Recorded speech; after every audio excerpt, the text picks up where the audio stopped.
Hello MTV, मैं हूं अभिनव सक्सेना, एक छोटे शहर आजमगढ़ का एक लड़का।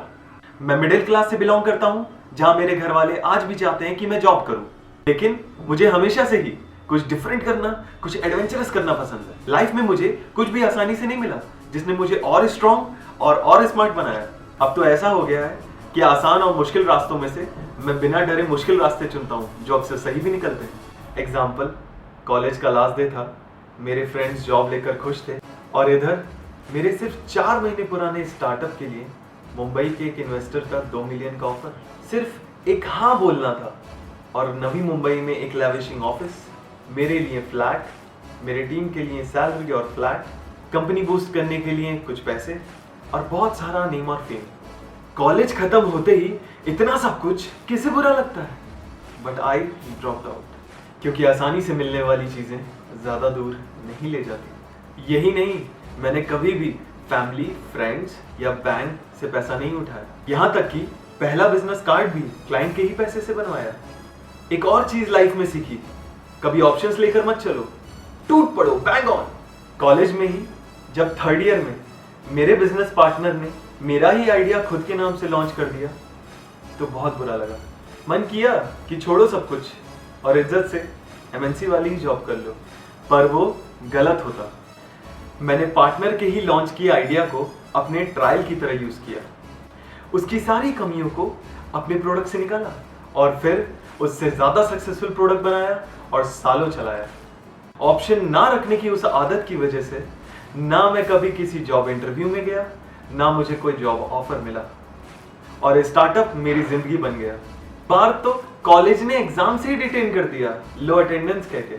क्योंकि उसी समय मैं आईआईटी गुवाहाटी में रोबोटिक्स कॉम्पिटिशन्स जीता, आईआईटी मुंबई में फ्री ओपन सोर्स सॉफ्टवेयर्स को बढ़ावा दे रहा था, आईआईएम इंदौर में विकिपीडिया को रिप्रेजेंट कर रहा था, आईआईटी कानपुर में बिजनेस प्लान्स रिप्रेजेंट कर रहा था, अपने ही जैसे दूसरे स्टूडेंट्स को रोबोट्स बनाना सिखा रहा था, राइफल शूटिंग में गोल्ड मेडल पा रहा था और खुद की कंपनी खड़ी करके कॉलेज का ही तो नाम बढ़ाता था। 19 साल की उम्र में पहला स्टार्टअप करने के बाद मैं 6 बार और फेल हुआ। हर बार कुछ सीखा, हर बार फिर से खड़ा हुआ और अब वो सारी लर्निंग्स और एक्सपीरियंस के साथ अपना करंट स्टार्टअप चला रहा हूँ, जो है ER4U। रिटेल इंडिया की इकोनॉमी की बैकबोन है, फिर भी रिटेल इंडस्ट्री के 90% लोग आज भी अनऑर्गेनाइज्ड हैं। किसी को एग्जैक्टली पता ही नहीं है कि कौन सा आइटम कितना बिक रहा है, कहाँ बिक रहा है और कब बिक रहा है।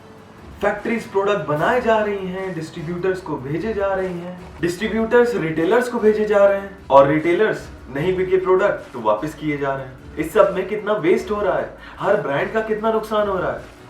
अब सोचिए, अगर इस सब को हम ट्रैक कर सकें तो कितना नुकसान बच सकता है। ये इंफॉर्मेशन ब्रांड्स के कितने काम आ सकती है। वहीं अगर आम रिटेलर्स की बात करें तो बड़ी बड़ी ब्रांड्स के चेन आने से, ई-कॉमर्स प्लेयर्स के हैवी ऑफर्स देने से 40% तक सीजन टाइम में सेल गिर चुकी है। जीएसटी बिल भी आने वाला है, जिसमें इन्हीं रिटेलर्स को इन्वेंट्री की लिस्ट भी दिखानी होगी। इन सारी प्रॉब्लम्स का सिंपल सा सोल्यूशन निकाला, जो है ER4U, जो सभी रिटेलर्स को डिजिटल और ऑर्गेनाइज कर देता है। ER4U से रिटेलर्स अब अपने एक या एक से ज्यादा स्टोर्स एक ही जगह से मैनेज कर पा रहे हैं और साथ ही अपनी सेल्स भी 30% से ज्यादा बढ़ा पा रहे हैं। अब आम रिटेलर्स भी कस्टमर्स के लिए ऑफर और डिस्काउंट्स निकाल सकते हैं, उनको SMS भेज सकते हैं और मेंबरशिप कार्ड देकर उनको बार बार शॉप पर बुला सकते हैं। हर वो काम कर सकते हैं जो बड़े बड़े रिटेल चेन्स करते हैं। और एक बार उनकी इन्वेंट्री डिजिटल हो जाए, फिर पहली बार पावर उन रिटेलर्स के हाथ में होगी। वो सिर्फ एक क्लिक पे अपना स्टॉक ई-कॉमर्स पे डाल सकते हैं।